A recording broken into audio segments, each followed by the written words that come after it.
buenos días, feliz Navidad. Feliz Navidad. ¿No celebra la Navidad? Bueno, qué bueno que estamos aquí. Estamos hoy concluyendo la serie del favor de Dios, ¿verdad? Y impresionantemente ya se fue el 2022, ¿verdad? Qué pronto se fue este año. Quiero que usted, si es tan amable, me acompañe a Juan, capítulo 1, por favor. Juan, capítulo 1.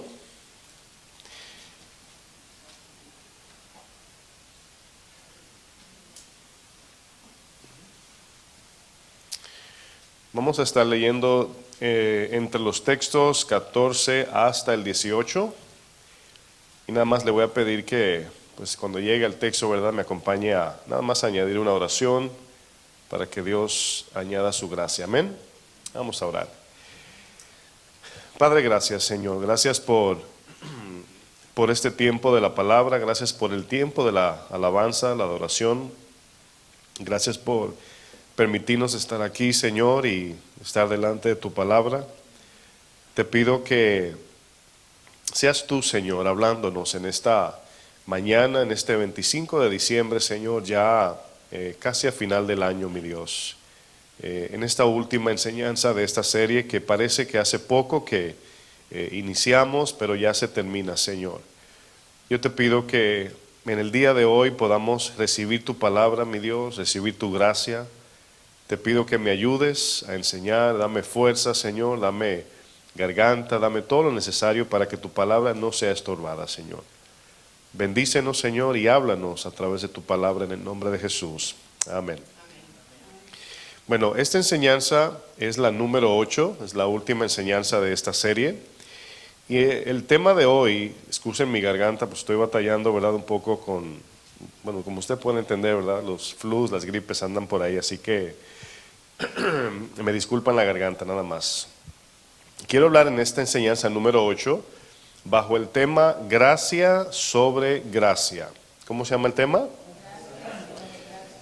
Vamos a leer Juan capítulo 1 versículo 14. Vamos a leer desde ahí. Dice, y aquel verbo, refiriéndose a la palabra creativa, la palabra del Génesis, dice, fue hecho carne. Aquí lo que vamos a estar leyendo es importante que usted trate lo más posible de entender cada palabra y lo importante de ella. Ese verbo, el verbo creativo, ¿verdad? Ese Dios dijo del Génesis, se está refiriendo, dice, se hizo carne. Dice, y habitó entre nosotros y vimos su gloria, gloria como del unigénito del Padre, lleno de gracia y de verdad. Dice el verso 15, Juan dio testimonio de él y clamó diciendo, fíjense aquí Juan, aquí no es el que escribe la carta, sino Juan el Bautista, es diferente al libro, ¿verdad? Y este Juan pues tenía discípulos, tenía el ministerio del bautismo en las aguas, predicaba el arrepentimiento, es el primo de Jesús. ¿Se acuerdan cuando María fue donde Elizabeth, ¿verdad? Y dice que cuando María se acerca a su prima Elizabeth, dice que ahí mismo Juan en el vientre de su madre, dice que saltó y ahí mismo fue lleno del Espíritu. Entonces Isaías dice que viene uno que va a abrir el camino. Viene uno primero que el Mesías a allanar el camino para que Jesús venga, ¿verdad? Y de eso predicaba Juan el Bautista. Dice el texto, este es de quien yo decía, ¿verdad? Del que yo predicaba. Y fíjense lo que dice aquí. Me gusta mucho lo que va a decir. Dice, el que viene después de mí es antes de mí porque era primero que yo. Fíjense qué cosa, ¿no? O sea, el que viene después de mí era antes que yo porque ya existía primero que yo, ¿verdad? Se está refiriendo a Dios. Dios mismo, por eso dice el verbo encarnó. El misterio de que Pablo le dice a Timoteo. Dice luego el 16, dice, porque de su plenitud tomamos todos, y gracia sobre gracia, ahí está el tema, pues dice, la ley por medio de Moisés fue dada, pero la gracia y la verdad vinieron por medio de Jesucristo. A Dios nadie le vio jamás, el unigénito Hijo que está en el seno del Padre, Él le ha dado a conocer. Uno de los problemas más graves que perjudican nuestra manera de comunicarnos correctamente o de entender el significado real de cosas que debemos saber es cuando la cultura toma una palabra, ¿verdad? Una palabra, y la aplica a cosas que no tienen nada que ver con su significado real. Por ejemplo, hoy le pueden llamar, yo recuerdo que una vez estaba comprando una Biblia, y puse Black Bible, Leather Bible, puse en el Google, buscando una Biblia para comprar. Y me encontré con unas caricaturas demoníacas, literalmente, no es que lo estoy llamando así, pero así, de cosas extrañísimas, que tenían un nombre similar, ¿verdad? Y tenía la palabra Biblia, se llamaban Biblia algo, Bible algo, ¿verdad? No quiero decir el nombre. Y me salió, y yo dije, wow, es impresionante. Cuando yo vi eso, como que le puse más atención a cómo el mundo está tomando palabras que tienen mucho valor, palabras importantes, y se las están atribuyendo a cosas que no tienen nada que ver con eso. Entonces, cuando usted, según algunos expertos, escuche esto, dicen que cuando usted repite mucho una palabra, nada más repetirla vanamente, esa palabra pierde su valor. Cuando usted le dice a sus hijos te amo o a su esposa y en verdad no lo está manifestando, esa palabra se convierte en algo vano, al punto que ya lo oyen como que, fíjense qué extraño, ¿no? O no ser extraño, más bien qué misterio, qué curioso es la palabra. O sea, si usted dice una palabra y la repite, pero no la hace vida en usted, o sea, no la vive, esa palabra pierde su valor, ya no tiene la esencia. Es como por ejemplo cuando, fíjense el valor de las palabras. Si usted ve una pareja, ¿verdad? Un hombre y una mujer tienen sus hijos pequeños y la esposa está por el cuarto, el aposento, él está por la cocina. Fíjense la diferencia, dice, mi amor, no encuentro, ¿verdad? Y le dice, ¿qué? Le dice, mis zapatos. Y, seguro ahí en el closet, ¿verdad? Pero si ella dice, no encuentro al niño, la reacción es diferente, ¿sí o no? Pero fíjense lo importante del valor de las palabras. Y hoy estamos viviendo en tiempos donde las palabras se le está perdiendo su valor. Ya están usando palabras en cosas que no tienen el mismo sentido ya. Hay palabras que tienen el propósito de crear impacto en nuestros corazones. Hay palabras que deben hacernos reaccionar al oírlas, como la que acabo de ejemplificar. Las palabras tienen el sentido de transmitir información, noticias, avisos. Hay palabras que nos alertan o causan urgencia en nosotros. Por eso es que cuando usted escucha alguna propaganda política y usted escucha la palabra paz, todo va a estar bien, la cosa va a mejorar. ¿Y cómo reaccionamos cuando escuchamos a la mayoría de los políticos decir eso? Es la misma historia.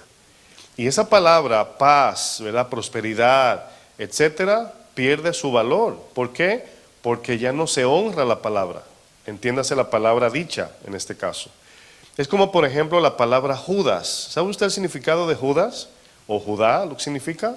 Significa alabanza a Dios. Pero no cualquier alabanza, sino la máxima alabanza al Señor significa Judá. Pero por causa del uso que Judas Iscariote, el traicionero de Jesús, le dio a esa palabra, casi nadie le pone Judas a sus hijos como nombre. Fíjense, no porque no signifique algo bueno, sino porque Judas dañó este nombre. Las palabras crean eventos en nuestra mente, nos hacen reaccionar al escucharlas. Las palabras activan nuestros sentimientos.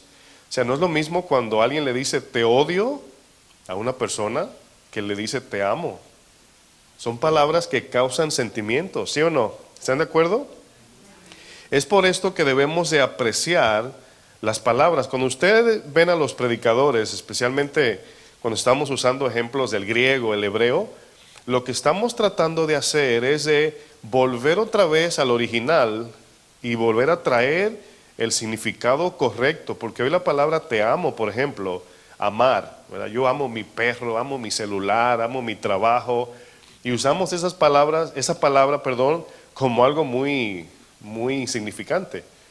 Cuando hablamos de amor y estamos a lo mejor aquí escuchando una predicación y tú escuchas la palabra Cristo te ama, pues quién sabe en la mente de cada quien cómo aterriza esa palabra amor en su cabeza. ¿Por qué? Porque se ha perdido el valor.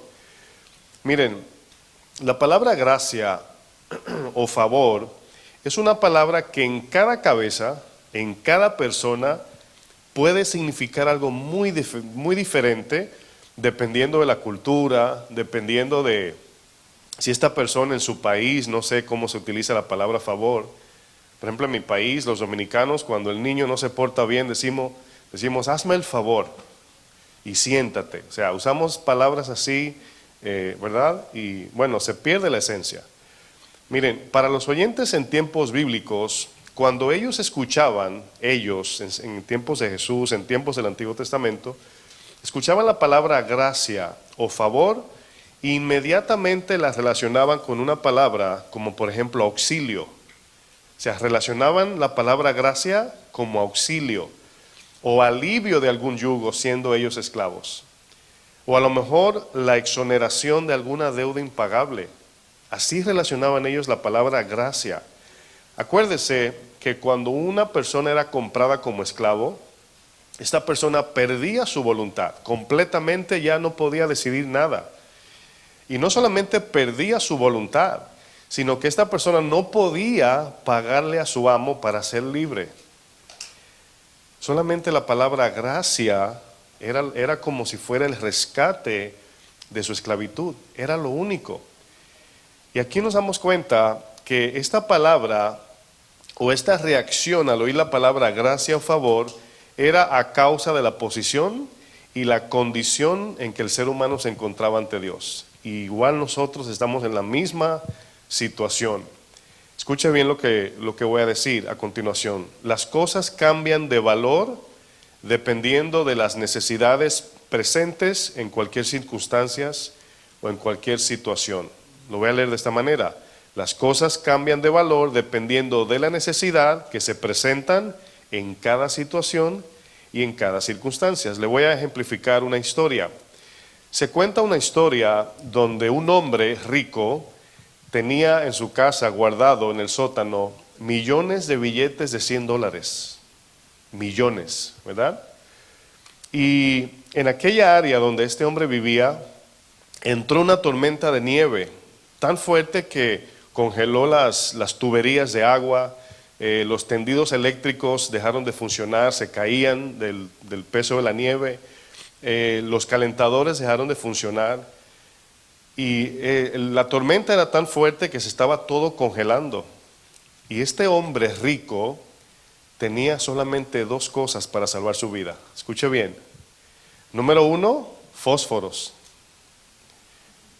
Y número 2, billetes de a 100, millones. Ahora, yo quiero que usted conecte el ejemplo con lo siguiente. Dije anteriormente que las cosas cambian de valor dependiendo de las necesidades presentes en alguna circunstancia.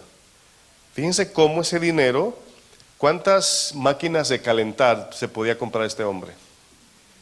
Quizás podía comprar el fuego, póngalo así, y sabemos que no. Pero este hombre tenía fósforos y tenía billetes de $100 para hacer una fogata y no morir congelado. Esa es la idea. Si usted se da cuenta, nosotros hemos tirado por el suelo como seres humanos en sentido general, claro, tantas cosas que Dios nos ha dado. Creo que el COVID fue esos tiempos donde nos hizo valorar el oxígeno más. ¿Sí o no? Cuando veamos gentes en el hospital entubados, gente que perdió la respiración, los pulmones, y lo que todos los días lo teníamos así gratis y no damos ni gracias por el oxígeno a Dios, por así decir, ¿verdad? En ese tiempo era impresionante cómo la gente quería nada más que sus niveles del oxígeno, de respiración, subieran. Estaban en el hospital mirando la oxigenación. Vendían en Amazon una piececita, la venden, no sé si algunos las han visto, que se la pone uno en el dedo para ver la oxigenación. O sea, para uno mirar los niveles de oxigenación que uno tenía. Si analizamos la palabra gracia de Dios en tiempos bíblicos, en el contexto de los tiempos bíblicos, sin duda tendríamos una interpretación muy diferente al escuchar la palabra gracia en el día de hoy. ¿Cuánta gente no da gracias sin ser agradecida? ¿Sí o no? ¿Cuánta gente dice gracias por decir gracias? Cuando usted está enseñando a sus niños a decir gracias, en ese momento no lo entienden, ¿verdad? Pero al niño no solamente hay que enseñarlo a dar gracias. ¿Qué más hay que enseñarlo? A expresar gratitud. Porque ellos lo van a decir automáticamente. ¿Cómo se dice? Gracias. Eso es fácil. Pero enseñarlos a ser agradecidos, eso es diferente. Eso es muy diferente. Vivimos en una generación, hermanos, completamente demandante. Una generación que no conoce el significado de gratitud. Los jóvenes de hoy, y no podemos decir que todos, pero estamos hablando de una generación, ¿verdad? No conocen el significado de gratitud. Los jóvenes de hoy no piden permiso. Hace unos días estaba tratando de recordar esta mañana, no me acuerdo dónde era.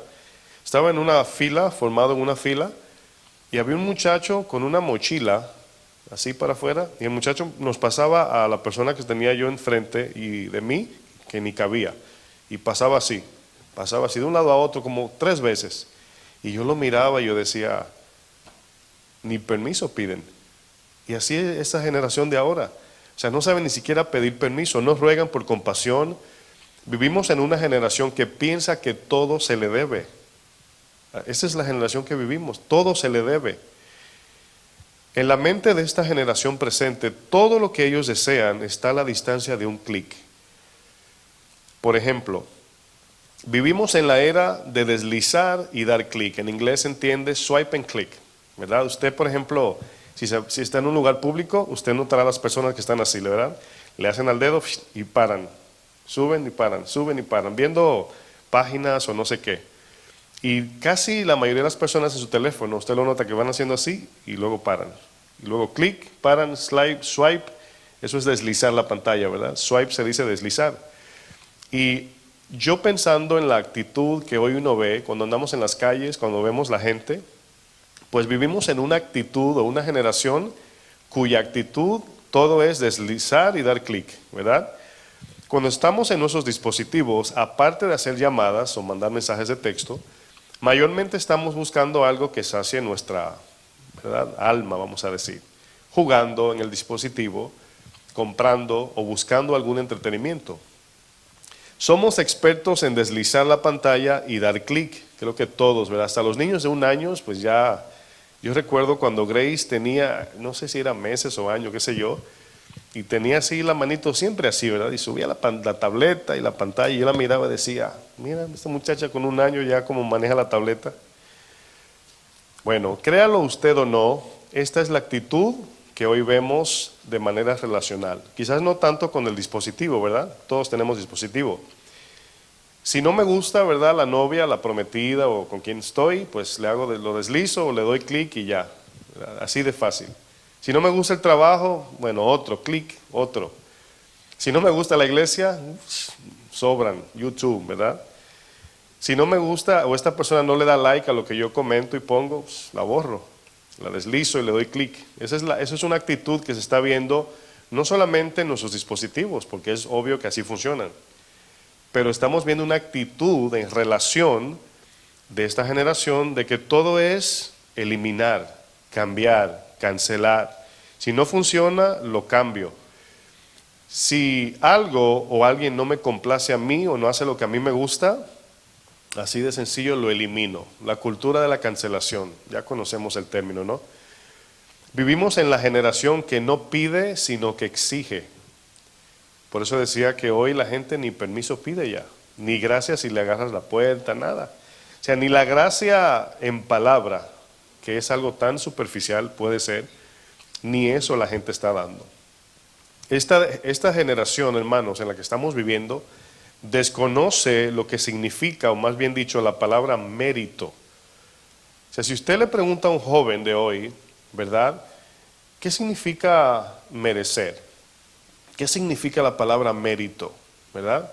¿Qué significa eso? Es una buena encuesta que podemos hacer.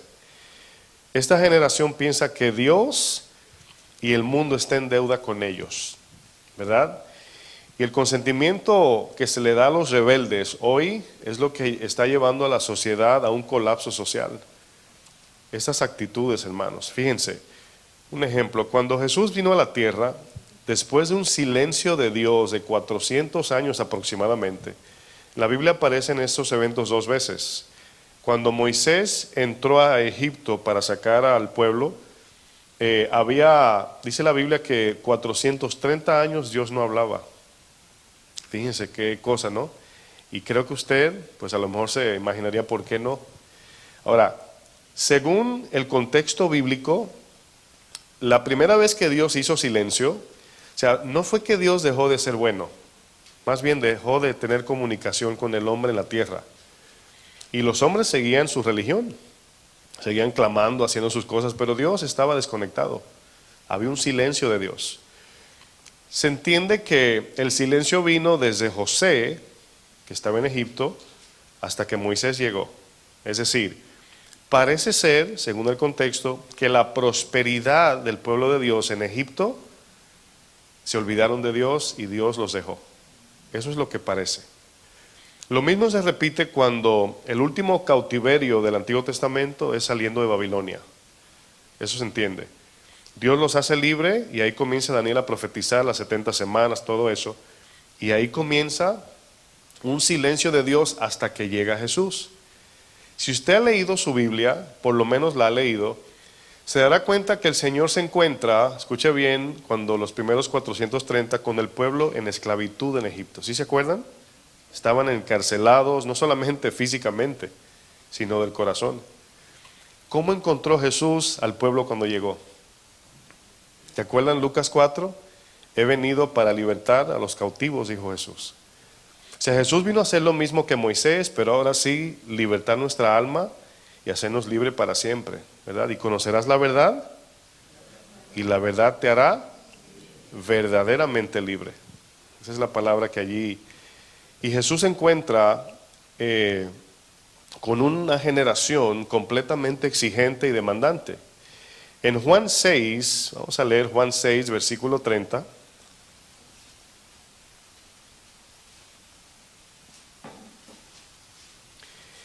Fíjense lo que dice este texto. Quiero que noten la actitud de los judíos con Jesús. Juan 6:30, ¿llegaron todos?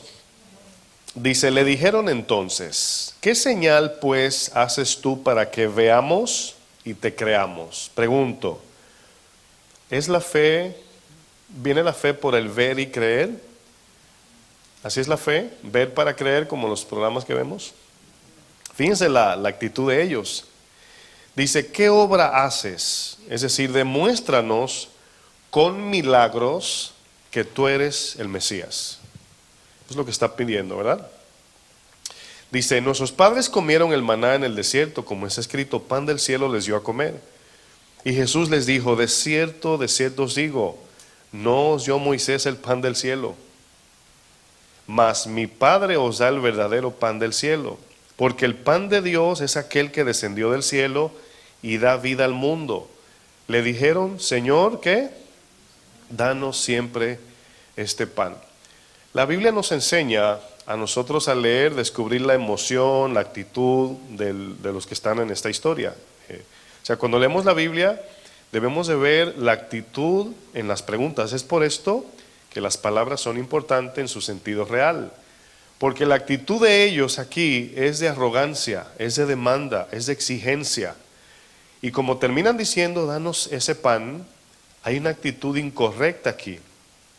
¿Se acuerda usted alguien que le pidió a sí mismo al Señor cuando dijo, yo soy Él? Y esa persona dijo, dame de eso. ¿Quién sabe? La mujer samaritana. Ahora, ¿qué hay entre medio de lo que Jesús le ofrece y la petición de la mujer samaritana, igual que aquí? ¿Qué hay en medio de eso? ¿Qué vemos? Pues hay cuentas que arreglar. El niño se portó mal y llega a su cumpleaños y pregunta por su regalo sin primero arreglar cuentas. ¿Se están dando cuenta aquí de la actitud incorrecta? Ellos no merecían el pan del cielo y aquí están exigiéndole a Jesús que haga un milagro para ellos creer. Pero quiero que se enfoquen en la actitud de estos hombres. Primero, los judíos allí estaban demandándole señal a Jesús. En otras palabras, haz un milagro más grande que el que hizo Moisés cuando hizo descender maná del cielo. Eso le están diciendo a Jesús. Creemos en Moisés, pero tienes que hacer algo más grande que Moisés. Y prácticamente Jesús le dice, fui yo que envié el maná. Eso le está diciendo, no fue Moisés, fui yo. O sea, ¿cómo me vas a pedir que haga un milagro más grande que el de Moisés si yo fui el que le envié el pan a Moisés? Número uno, no fue Moisés quien hizo descender maná del cielo, en quien ellos tenían puesta su confianza, en la ley de Moisés. Número dos, ellos aborrecieron el maná, ¿se acuerdan? Así como en este momento que estamos leyendo, aborrecen a Jesús. Lo mismo, una actitud exigente, demandante. En Mateo 12 vemos un contraste de esta actitud. Mateo 12, 38. Fíjense lo que dice. Cuando alguien se aleja del Señor, un cristiano, usted se va a dar cuenta que, no sé si decir siempre, pero vamos a pensar la mayoría de las veces, es porque Dios no hizo algo que esta persona quería. Y eso sucede para aquellos que dicen no creo en Dios. Si Dios es real, ¿por qué no hace lo que yo le digo? Al final del día es eso. O sea, para yo creer, Él tiene que hacer esto. Para yo creer en Dios, cuando Él haga esto, entonces yo creo. Fíjense que, y es una actitud errónea. Ahora, es diferente decir, se me hace difícil creer porque no entiendo esta parte, o quisiera entender esto. Es diferente la actitud, ¿sí o no? Entonces aquí en Mateo 12, 38, fíjense aquí también la actitud de los judíos. Dice, entonces respondieron algunos de los escribas y de los fariseos, fíjense, los líderes de Israel, diciendo, maestro, y no se deje llevar tanto de aquí las palabras necesitan contexto para ver la actitud. Porque sin el contexto se pierde la actitud y la intención de lo que está aquí el autor queriendo dejar dicho. Porque si yo les digo, deseo ver de ti, Señor, parece como educado, ¿no? Deseo, Señor. Pero van a notar la actitud, cómo Jesús les responde. Deseamos ver de ti señal. Señal aquí es milagros. Dice, Él respondió y les dijo, ¿por qué le llaman señal a los milagros aquí? Se le llama señal porque los profetas decían que vendrá uno que hará grandes maravillas. Y a los milagros aquí se le llama señal porque era una señal del Mesías, lo que los profetas, valga la redundancia, profetizaban. Entonces, si el profeta decía, aquel que viene con gran poder, ellos escribían, viene con gran poder. Ahora la pregunta es, ¿qué significa gran poder? Ahí era donde ellos se perdían. Porque Jesús no vino a la tierra con gran poder. Quizás no vino tirando rayos y con una capa roja, volando en el aire, vino en un burriquito. Pero en Él había poder. Tenía poder para sacar demonios. Tenía la autoridad del Señor en Él. Dice, toda potestad me es dada, dijo. Entonces ellos tenían la profecía, la malinterpretaban por su actitud del corazón. No porque no eran expertos en interpretar. Y aquí notamos que una buena capacidad con una mala actitud nos hace necios, peor que un ignorante. ¿Sí entienden eso? Por eso señal, se utiliza la palabra milagro, señal como señalando, porque a este señaló Dios. Pero las señales tenían que venir con el Mesías para saber si era Él. En una enseñanza del pastor Chuy, él comentaba que el nacimiento de Jesús se profetizó más de 1700 veces en la Biblia. ¿Sabe dónde fue la primera vez que se profetizó el nacimiento de Jesús? En Génesis 3:15. Su simiente y la simiente suya. ¿Se acuerdan? Ya desde ahí comienza a profetizar que venía uno. Cuando dice, por ejemplo, el Señor que la mujer se salvará engendrando hijos. ¿Sí han leído ese texto? ¿No le ha dado un poco de lucha entenderlo? Se salvará engendrando hijos, ¿qué significa? Que por medio de dar a luz y dar a luz y dar a luz y dar a luz y dar a luz, ¿llegaría quién? Jesús. El ángel le dijo a María, María, has hallado gracia en el Señor. y tendrás un bebé y su nombre se llamará Jesús, Emmanuel, Dios con nosotros. Bueno, versículo 39 para continuar la lectura dice, y él respondió y les dijo, acuérdense el contexto, ¿verdad? Los escribas y fariseos le pidieron a Jesús que hiciera un milagro. Respondió, les dijo, la generación mala y adúltera, lean conmigo, demanda señal. Ahora, si yo les pregunto, ¿una actitud demandante manifiesta una generación qué? Mala y qué más? Y adúltera. Es decir, todo el que exija milagros para creer, Dios le llama generación ¿cómo? Mala y adúltera. Dice, pero señal no le será dada sino la señal del profeta Jonás. Porque como estuvo Jonás en el vientre del gran pez 3 días y 3 noches, así estará el Hijo del Hombre en el corazón de la tierra 3 días y 3 noches. Significa Jesús va a morir, lo van a sepultar. Dice, los hombres de Nínive, Nínive era de la nación de Siria, de Asiria en este caso, y no eran judíos, no era pueblo escogido. Dice, se levantarán en el juicio con esta generación y la condenarán, porque ellos se arrepintieron a la predicación de Jonás, no a los milagros. ¿Sí están captando? Se arrepintieron a la predicación de Jonás, y aquí uno más grande que Jonás, Jesús. Luego el 42 dice, la reina del sur se conoce como la reina Shiva, reina que viene de Egipto, de África, otra mujer pagana, gentil, no judía. Dice, la reina del sur se levantará en el juicio con esta generación y la condenará, porque ella vino de los fines de la tierra para oír los proverbios de Salomón, lo que nosotros leemos en Eclesiastés, en Proverbios. Dice, pero ella vino de los fines de la tierra para oír la sabiduría de Salomón, y aquí más que Salomón en este lugar. Ellos, la reina del sur, acuérdense que cuando un rey creía, a quien ellos reinaban también.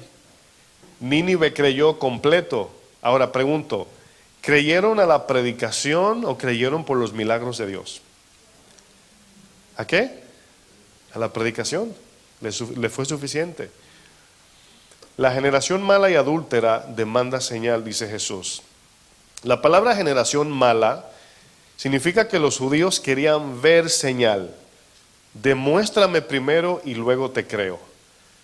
Ahora bien, si un padre le dice a su hijo que si su hijo se porta bien, saca buenas calificaciones, ¿verdad? Su papá le va a hacer un buen regalo. Y el hijo le dice, demuéstramelo primero. ¿Qué le está dejando dicho al padre? ¿Alguien sabe? Que no le tiene confianza. Eso le decimos al Señor cuando le demandamos señal. Eso hacemos, le decimos, Señor, tú no eres verdad, no creo, demuéstramelo. Por eso Jesús le dice, una generación mala demanda señal.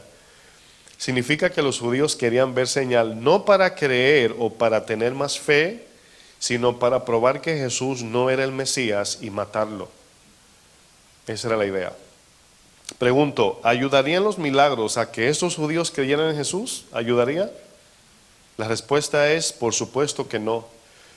Porque Jesús hacía milagros y ellos se enojaban y expulsaban a las personas que eran sanadas de la sinagoga. Andaban buscando a quien recibieron el milagro para matarlo, eliminarlo o decirle que se callen o amenazarlos. No se pongan a decir que Jesús los sanó, a pesar de que el milagro fue real.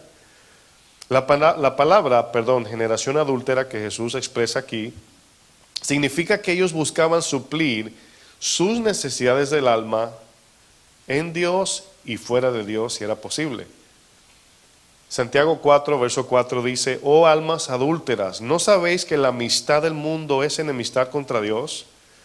Y aquí amistad no estamos hablando, como lo hemos explicado, que no puedes tener un amigo no creyente, que no puedes hablar con los no creyentes. Se está refiriendo a amistad, es una relación íntima con el mundo, una confianza con el mundo, una caminar con el mundo. Eso significa. ¿Tenemos amigos no creyentes? Sí. ¿Andamos con ellos? Quizás no. ¿Podemos salir un día a comer? Claro que sí. Si no, ¿cómo nos vamos a ganar las almas? Pero no caminamos con ellos. Ese es aquí amigo del mundo. Cualquiera pues que quiera ser amigo del mundo, se constituye. ¿Sabe por qué hay gente cristiana que también quiere ser amigo del mundo? Porque quieren el beneficio de ambas partes. Quieren el gozo del mundo, el cual el mundo da gozo, ¿sí o no? El mundo da paz, el mundo trae celebración y todo, pero Dios también da bendiciones. Y yo quiero de los dos y no se puede. No podéis servir a dos señores. Perdón. El adulterio espiritual es cuando buscamos lo que solo Dios nos puede dar en otras cosas. Jesús le llama generación adúltera porque si Jesús no hacía los milagros como ellos lo exigían, ellos de todos modos iban detrás de otros medios para saciar su propia carnalidad pecaminosa. En otras palabras, ellos tenían la misma actitud que esta generación en la que usted y yo vivimos hoy. ¿Sabe cuál es uno de los problemas que vemos en esta actitud de, yo le estoy llamando deslizar y dar clic? Es que no hay relaciones largas ya. No hay relaciones a largo plazo. Porque como tengo más opciones, si no me gusta aquí, me voy para allá. Si tú no me haces esto que me gusta, me busco otro. Y por eso todo es a corto plazo, nada dura. Y una de las cosas que la iglesia debe tener un distintivo es paciencia con el prójimo. Porque todos somos difíciles, somos diferentes, somos complejos. Nos vamos a equivocar, vamos a ofender, nos vamos a ofender. ¿Usted cree eso? ¿Usted cree que usted va a ofender a alguien? ¿Sí o no? Yo también. Ahora, ¿estamos planificando eso? Ya eso es otra cosa, ya eso es Judas ya. Entonces, significa que para yo poder tener una relación sana, necesito roce. Y para que haya roce, ¿verdad que no se puede rozar de lejos? Hay que estar ¿cómo? Cerca. Entonces, ese es uno de los problemas de el cambio, cambiar. Cuando hay un problema, mejor corro antes que enfrentarlo.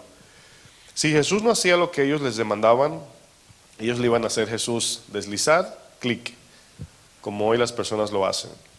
Les quiero hacer una pregunta y quiero que usted me escuche con mucha atención porque es importante.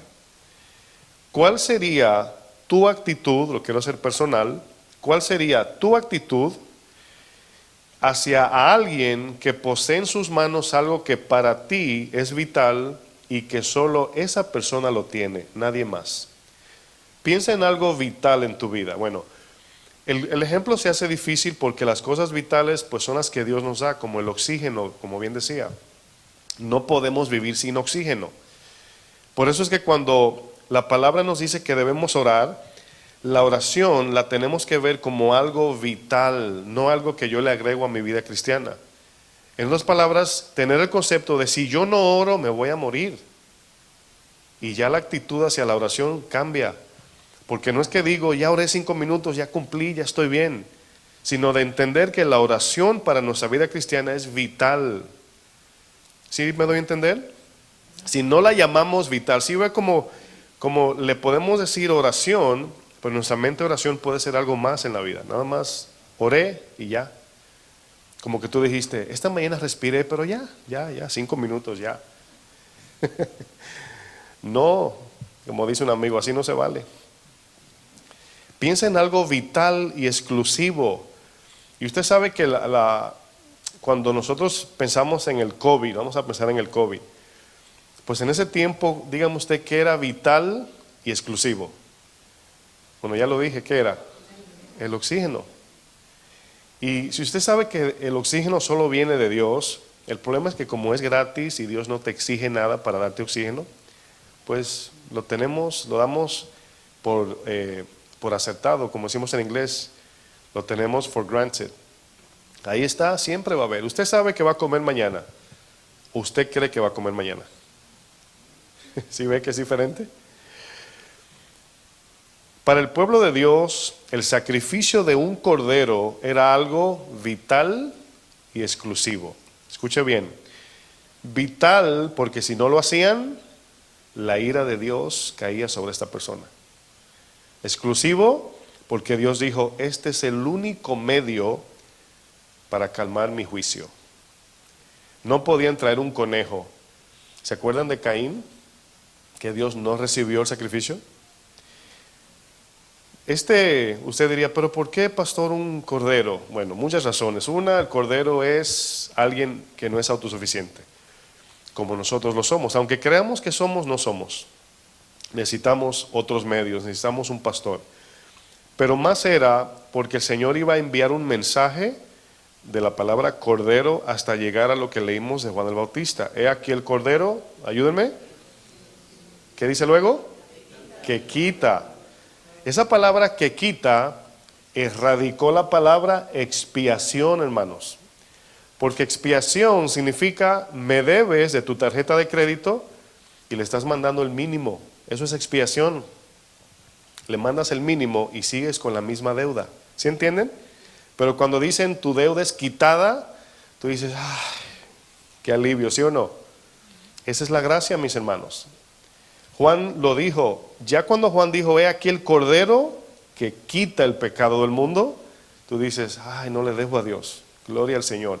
Miren, por eso muchos de nosotros cuando conocimos a Cristo, sentimos como si una mochila de piedra se nos quitó de los hombros. A mí me pasó. Yo sentí así como un alivio y dije, ¡ay! Conciencia limpia en ese momento, pecados pagos, no tengo que mirar atrás y llorar por lo que hice, nada más aprender de lo que hice mal, porque ya Jesús cargó con eso, sino mirar hacia adelante. El pueblo de Dios, hermanos, se enfrentaba a varios problemas al igual que el resto de la humanidad. 3 cosas importantes. Número 1, su posición ante Dios. Número 2, su condición ante Dios. Y número 3, su sentencia ante Dios. Casi nada. Obviamente esto aplica a toda la raza humana.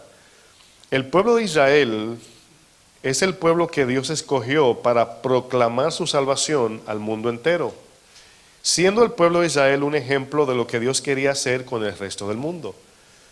Por ejemplo, su posición ante Dios, número 1. El pueblo de Dios, aunque era un pueblo escogido soberanamente por Dios, ellos se encontraban en la misma, diga conmigo, posición, que el resto del mundo. El hecho de que el Señor escogió a un judío no significa que no está en la misma posición que usted y yo, nada más que el Señor los usó a ellos como un instrumento para salvar a los demás. Cuando un padre, una madre tiene 6 hijos, y llama a cualquiera de sus hijos para que exhorte a los demás, no es porque el que llamó es mejor, también se porta mal.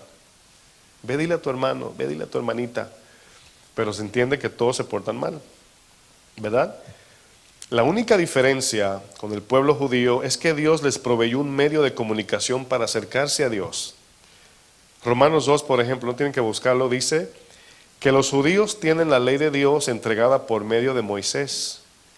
Pero los gentiles, es decir, los no judíos, tienen la ley de Dios escrita en sus corazones y la conciencia se las recuerda. Entonces, igual tenemos la ley de Dios. Nuestra posición ante Dios, hermanos, sin Cristo, es de separación, alejados de Dios, como decía Efesios, sin ciudadanía, sin pactos, igual que el pueblo de Dios. El pecado levantó una barrera entre el hombre y Dios, causando una cima que no nos permitía acercarnos a Dios. Esa era nuestra posición sin Cristo. Número 2, su condición ante Dios.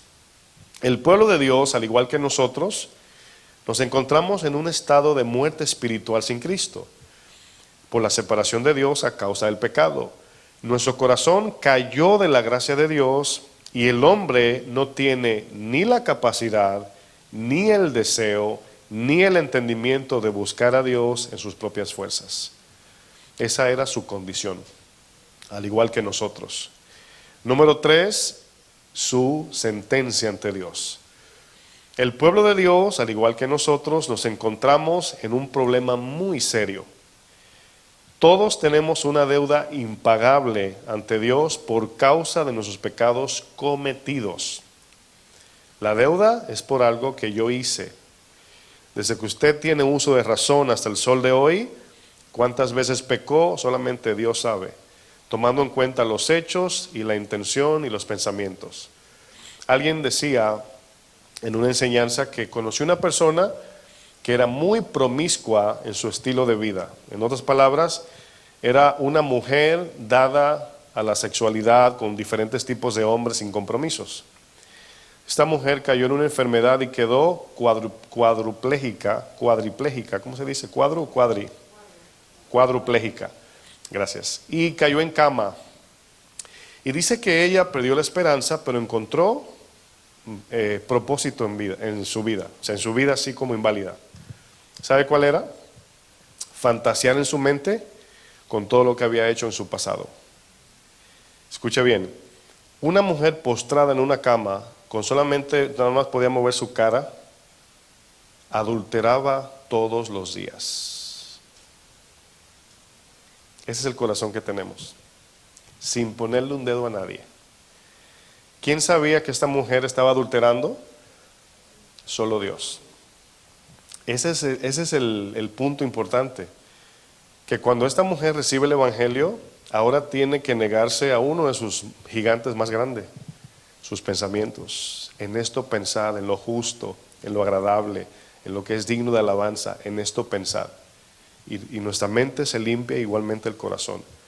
Romanos 12:2 nos enseña eso. El pueblo de Dios, hermanos, tenía una deuda impagable. Y aquí es donde la idea de que Cristo es vital y que Cristo, ¿quién se acuerda? Es que exclusivo, tiene sentido.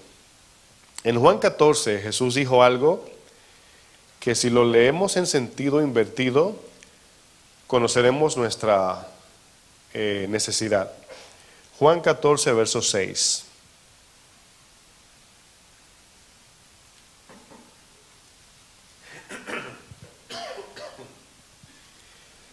Si usted lee este texto y usted trata de invertirlo, y yo le voy a explicar qué significa con invertir el texto, nos daremos cuenta de nuestra verdadera necesidad para recibir la salvación. Dice Juan 14:6, ¿llegaron todos? Dice, Jesús le dijo, yo soy el camino, yo soy la verdad y yo soy la vida. Y luego dice, nadie, esa palabra nadie significa que no hay otro Dios, otra religión, ni ninguna persona en particular que pueda venir al Padre eterno, sino es a través de Jesús, a través de Él, siguiendo sus pisadas. Nadie viene al Padre sino por mí. Ahora, hay una palabra importante que nos ayuda a ver la deidad de Jesús. Jesús no dice en segunda persona, nadie va al Padre. ¿Cómo dice el texto? Nadie viene. Isaías 9 dice que ese Mesías que nacería sería llamado Padre Eterno. Jesús dice, nadie viene al Padre sino por mí. Usted como cristiano, confórmese con tener esa fe en la Trinidad que la palabra enseña, pero si es un misterio en su cabeza, yo creo que sería más sano decir, es difícil entender, pero es bíblico creer en la Trinidad. Y Jesús ahí lo expresa, nadie viene al Padre sino por mí. Dice, usemos, ¿verdad? Aquí porque el texto, hay tres cosas que vamos a ver invertido, ¿verdad? Número 1, yo soy el camino, ¿verdad?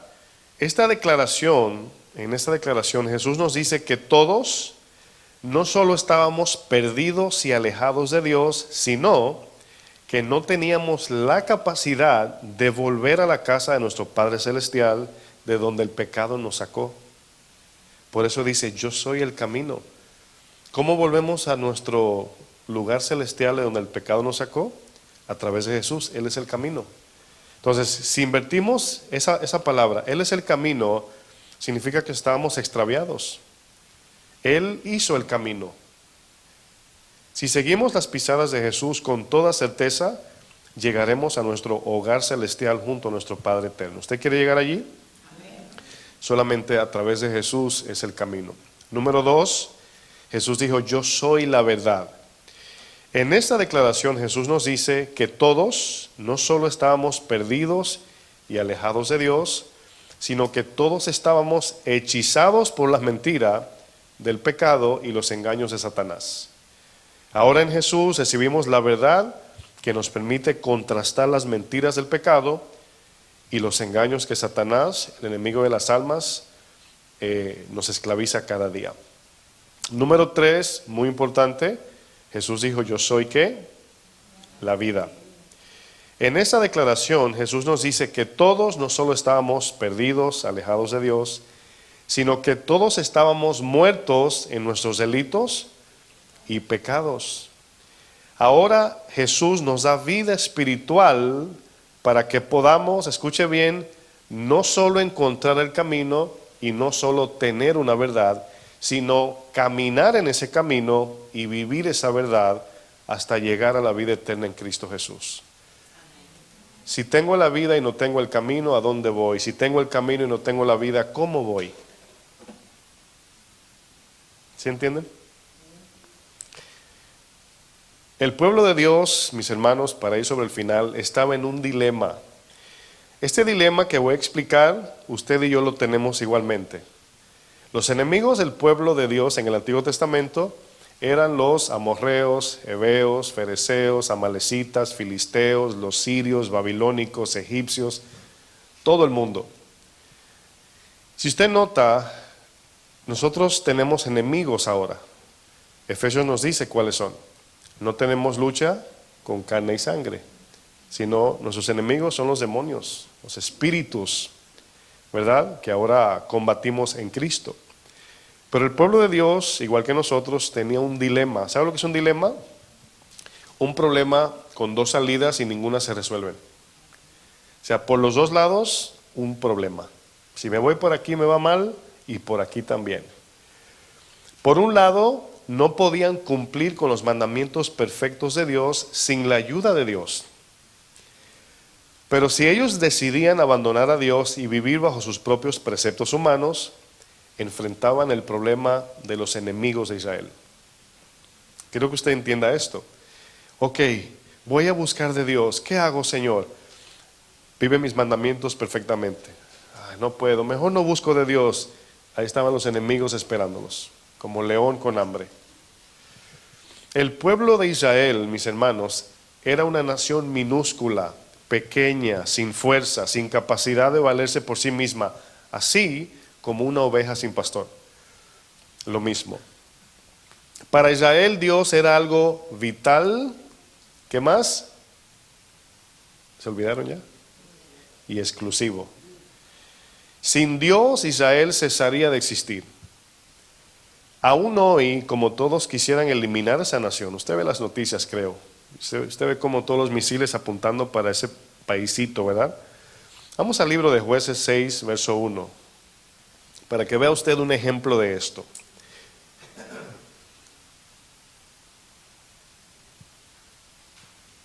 El libro de Jueces es uno de esos libros donde usted repetidamente escuchará la palabra: y volvieron los del pueblo de Israel a hacer lo malo delante de los ojos de Dios. Dice Jueces 6: los hijos de Israel hicieron lo malo ante los ojos de Jehová, y Jehová los entregó en mano de Madián por 7 años. Fíjense, esta palabra que dice, aquí hay dos cosas importantes.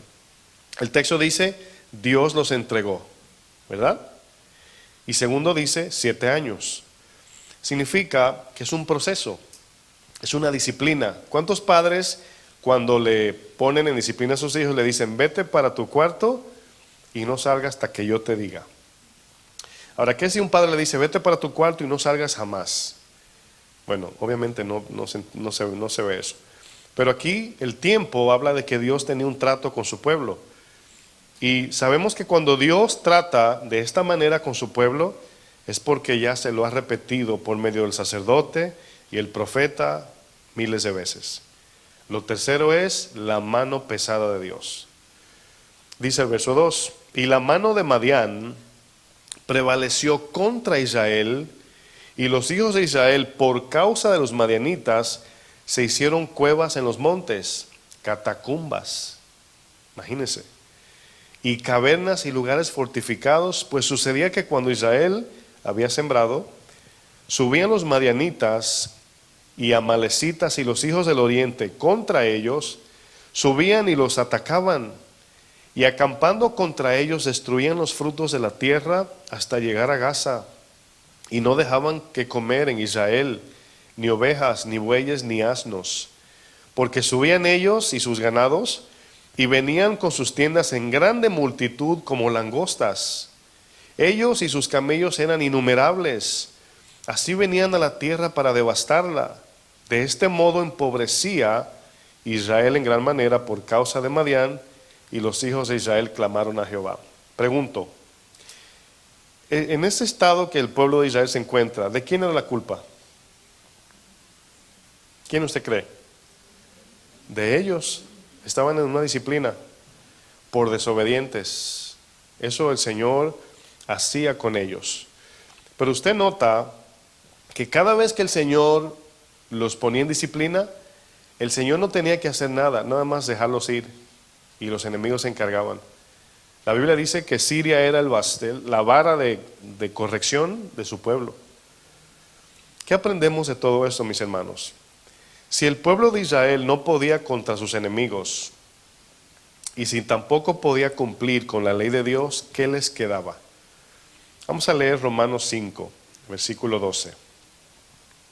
Vamos a leer del 12 hasta el 21, un poquito extenso.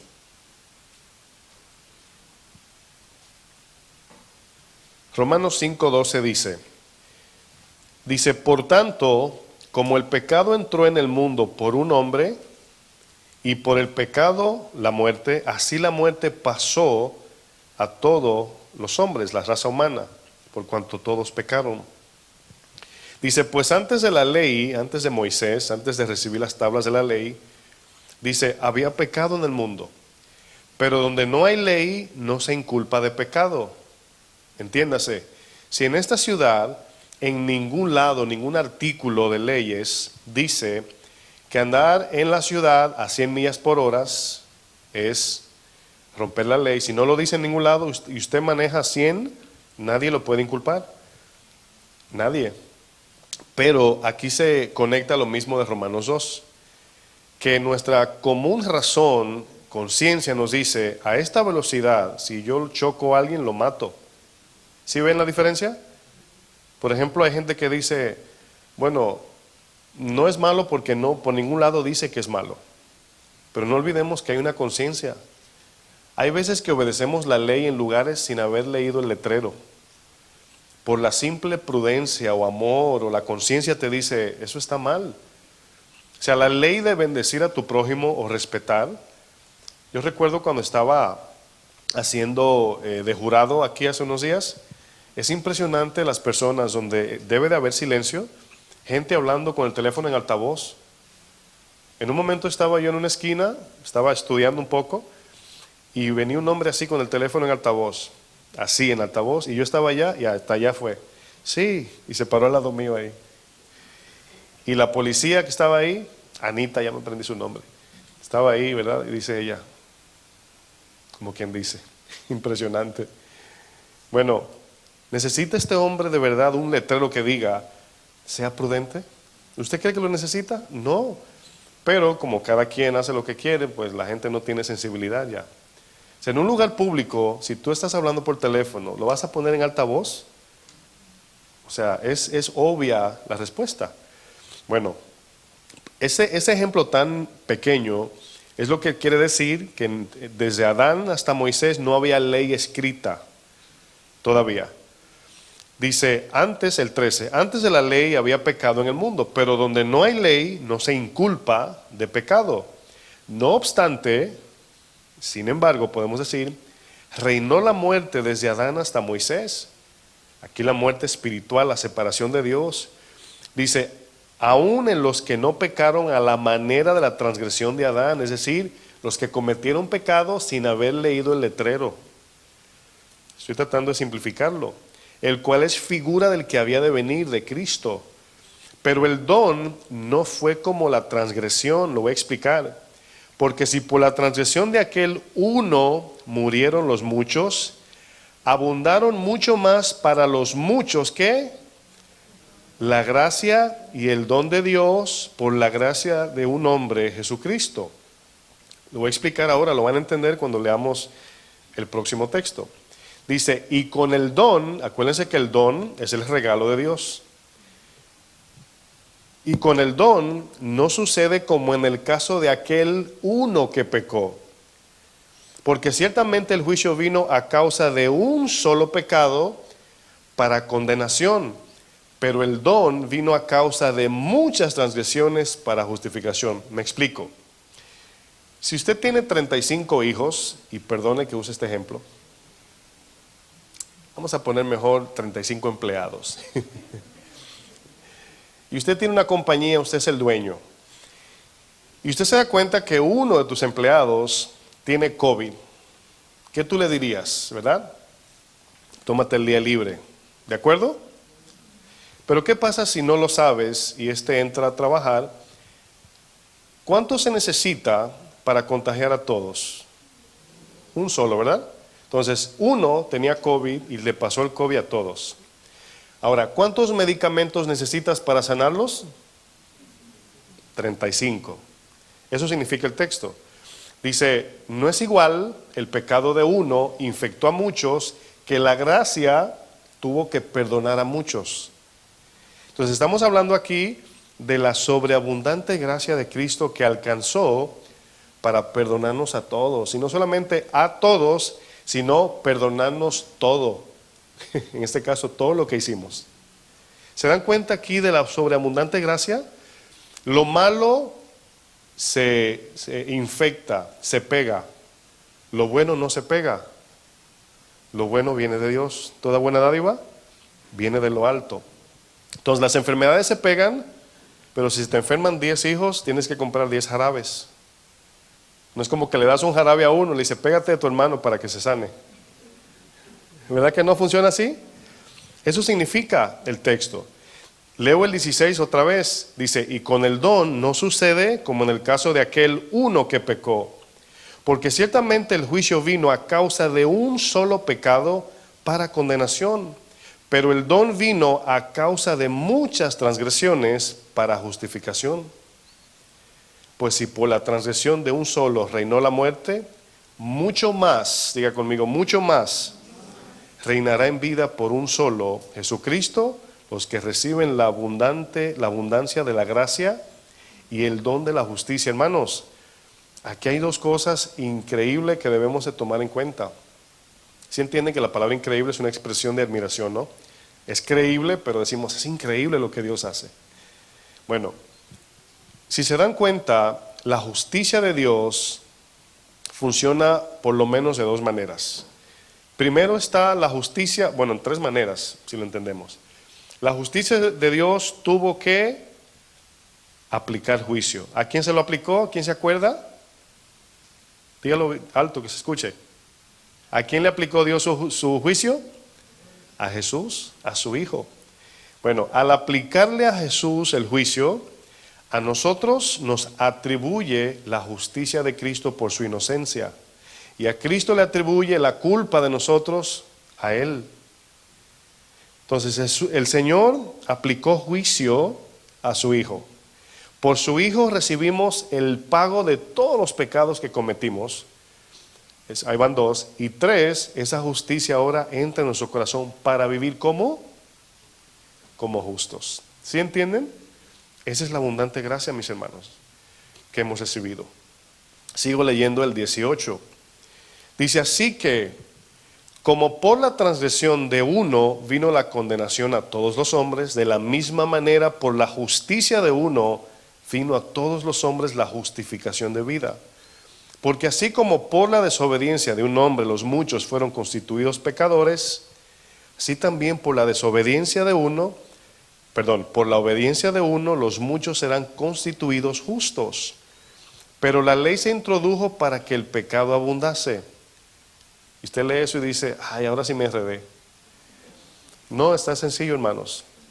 Cuando usted tiene una enfermedad interna del cuerpo, usted lo único que puede decir es, estoy mareado, tengo fiebre, me duele aquí, no tengo fuerzas. Son evidencias de una enfermedad que está dentro de su cuerpo. Usted no sabe lo que tiene, ¿verdad que no? Usted va al médico, el médico, como es un experto en medicina, te hace un examen y te dice, tienes esto, tienes esto, tienes esto, tienes esto. Nosotros teníamos ya la condición de pecado, pero cuando el Señor nos entrega su ley, la ley lo que hace es que identifica el pecado. ¿Sí lo entendieron o no? O sea, es como el ejemplo que usé de la enfermedad. Cuando alguien tiene cáncer y no lo sabe, pues nada más sabe lo que siente, ¿verdad? Pero va al médico y el médico dice, tienes cáncer, sacó algo. Entonces la ley expone lo que ya tienes. Cuando la ley dice no robarás, es porque ¿qué? Porque robamos. La ley dice no tengas envidia. ¿Por qué usted cree que dice eso? Es porque somos envidiosos. Y perdone que lo diga así. Pero esa es la condición real. Eso, así somos. Y la ley, por eso dice, retomo el texto, dice, pero la ley se introdujo para que el pecado abundase, para que se viera todo el pecado. Mas cuando el pecado abundó, sobreabundó la gracia. Es decir, la palabra ahora mismo te expone, saca todo lo que tú tienes en tu corazón, pero la gracia sobreabunda y te perdona y te ayuda a obedecer y te cambia y te da vida eterna. Si tú tienes muchos pecados, la gracia es mucho más grande. Es por eso que cuando alguien dice, ¿Dios perdonaría a un hombre que mató tanta gente? Sí, no porque el hombre no merezca la condenación, sino porque Dios es ricamente misericordioso. Su gracia es sobreabundante. ¿Sí lo están conectando? Verso 21 dice, para que así como el pecado reinó para muerte, así también la gracia reine por la justicia para vida eterna mediante Jesucristo Señor nuestro. El pueblo de Dios enfrentaba el dilema de los enemigos de Israel y por otro lado enfrentaban el juicio por sus pecados.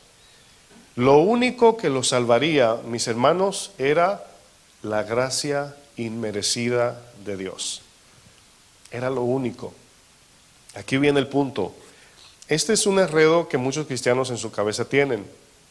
Cuando usted entiende el tamaño de la gracia que Dios nos ha dado, ¿qué pasa si alguien al recibir esa gracia vive como le da la gana?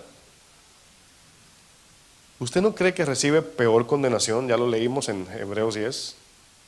Porque si los enemigos no los puedo vencer, si no puedo cumplir con las demandas perfectas de Dios y Dios decide ayudarme, protegerme del enemigo y me ayuda a cumplir la ley, ¿debo ser desobediente? Fíjense cómo las cosas cambian.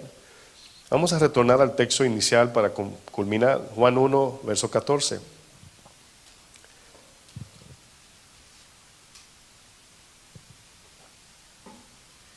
La obediencia es un fruto de la gratitud al entender su sobreabundante gracia en nosotros. Juan 1:14 dice, y aquel verbo fue hecho carne. Es como decir, esa ley que nos dieron también, podemos decir, fue hecha carne. Jesús es la ley. Y habitó entre nosotros, invisible, visible y ahora con nosotros. En un tiempo Dios era invisible, nadie sabía quién era Dios. Jesús viene, lo manifiesta, se hizo visible. Luego se va y lo deja en nuestros corazones, ahora como decía el hermano Antonio al principio. Ahora está en nosotros. ¿Y cómo sabemos que Él está en nosotros? En que amamos a nuestro prójimo. Dice luego el texto, y vimos su gloria, gloria como del unigénito del Padre, lleno de gracia y de verdad. Juan dio testimonio de Él y clamó diciendo, este es de quien yo decía. O sea, todo lo que predicaba Juan era acerca de Jesús. Dice, el que viene después de mí es antes de mí porque era primero que yo. Porque de su plenitud tomamos todos, y gracia sobre gracia. Pues la ley por medio de Moisés fue dada. ¿Quién podía cumplir la ley? Nadie. ¿Usted cree que estaría contento con Moisés usted? Aquí te dejo esta ley. Si rompes una, te condena el Señor. Bye. Viene Jesús y trae gracia y verdad. Decimos, ay Señor, gracias. Esa es la idea, mis hermanos. Pues la ley por medio de Moisés fue dada, pero la gracia y la verdad vinieron por medio de Jesucristo. Está bien, hijos, yo lo hago, pero tienen que caminar conmigo, yo los voy a ayudar, mi yugo es más fácil, es ligero. O sea, Cristo no nos libró de la condenación para que vivamos como queremos, sino para que ese acto de gracia produzca en nosotros una respuesta de entrega a Él. A Dios nadie lo vio jamás. ¿Por qué? Por el pecado. El pecado hace invisible a Dios. Y esto sería bueno para los que le preguntan, ¿por qué Dios es invisible? No, Dios no es invisible. Es el pecado que no me deja verlo. El unigénito Hijo que está en el seno del Padre, Él le ha dado a conocer. Hay una traducción en inglés, y luego yo la traduje al español, que es muy buena porque explica. Y es la Biblia amplificada, Amplified Bible. Y Juan 1:16 nada más lo explica así, escuche bien. Porque de su plenitud, creo que lo van a poner en la pantalla, la sobreabundancia de su gracia y verdad, se está refiriendo aquí de plenitud. Todos hemos recibido gracia sobre gracia, y aquí lo explica en paréntesis. ¿Qué es gracia sobre gracia? Bendición espiritual sobre bendición espiritual. Favor sobre favor, don sobre don. Y si usted deja que eso entre en su mente, en su corazón, yo estoy seguro que su actitud hacia Dios sería diferente. Esta gracia, hermanos, trae consigo la misericordia y el perdón de Dios. Trae consigo la justicia y la santidad de Dios. Esta gracia trae consigo el cambio del corazón del espíritu, en el espíritu, la iluminación de su palabra para entenderla. Esta gracia trae la fuerza espiritual para negarnos y obedecer. Esta gracia trae la sangre que nos perdona cada día y esa misma sangre nos limpia de maldad. Esta gracia trae consigo el llamado de Dios a su misión, pero también trae consigo el don espiritual para cumplir su ministerio. Esta gracia trae consigo la resistencia a los ataques del enemigo y la resistencia en tiempos difíciles de enfermedad y ofensas del mundo. Esta gracia trae consigo la llenura de nuestra alma en el Espíritu. La misma gracia nos permite entrar en su santuario y nos permite convivir en una relación íntima con nuestro Padre Celestial. Esa es la gracia sobre gracia que hemos recibido. Amén. Póngase de pie, por favor.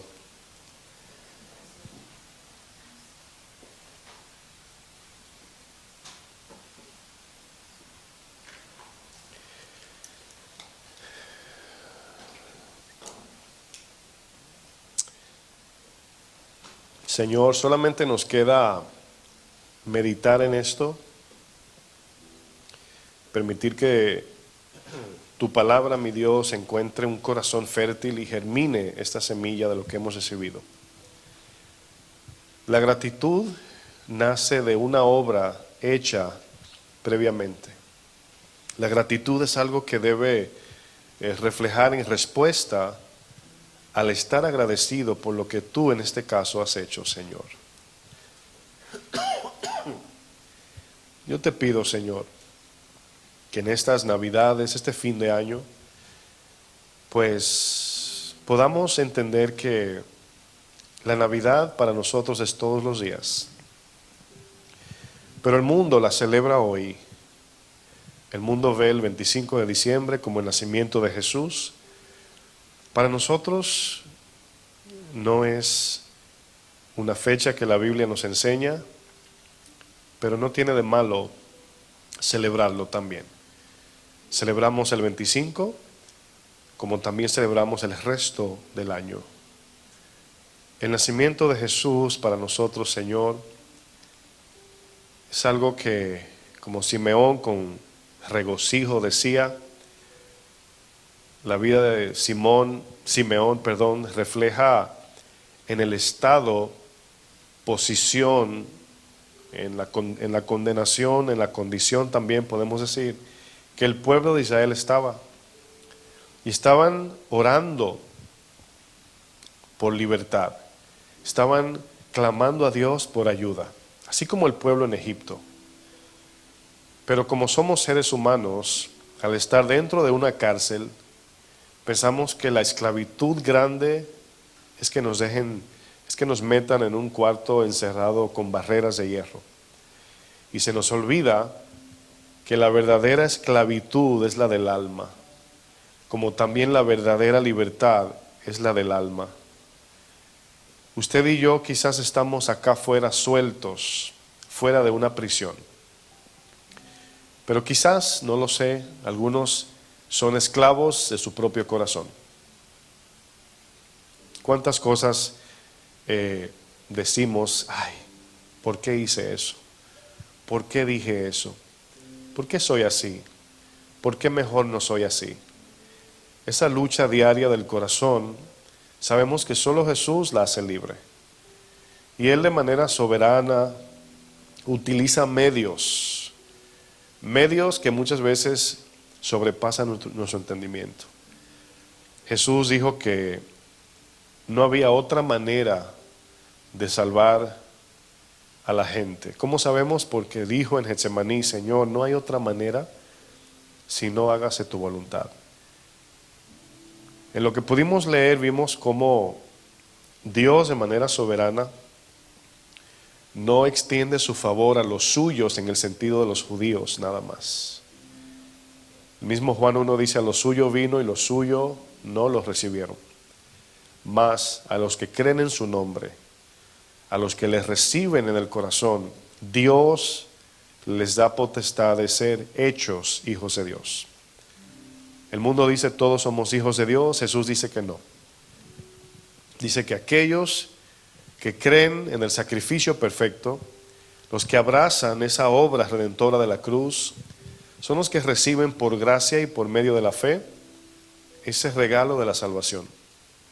Ese regalo que hemos recibido, el cual se llama Jesús.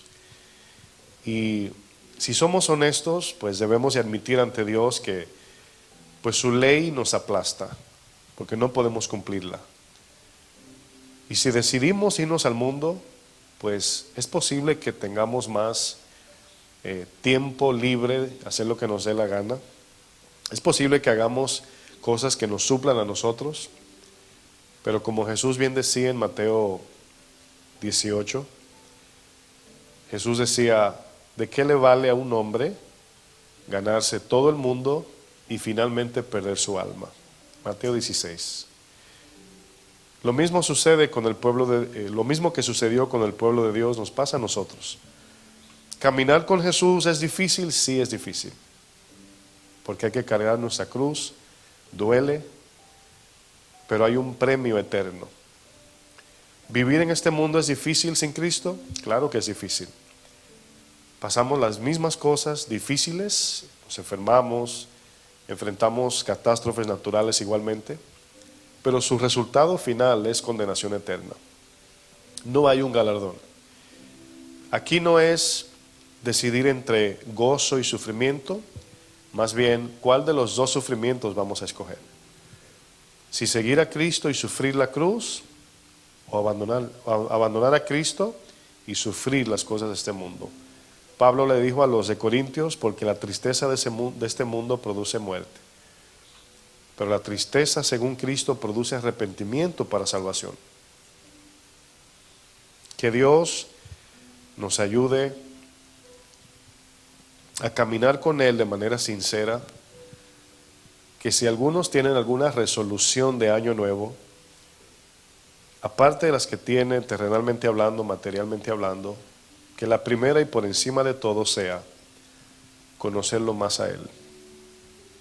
Gracias por tu palabra, Señor. En el nombre de Jesucristo. Amén. El Señor los bendiga, mis hermanos. Lleguemos en el oriente, la estrella resplandeciente, anunciando la salvación. Ha nacido en Belén un niño que ya es para todos nuestro rey. Ya vemos en el oriente la estrella resplandeciente, anunciando la salvación. Ha nacido en Belén un niño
nació el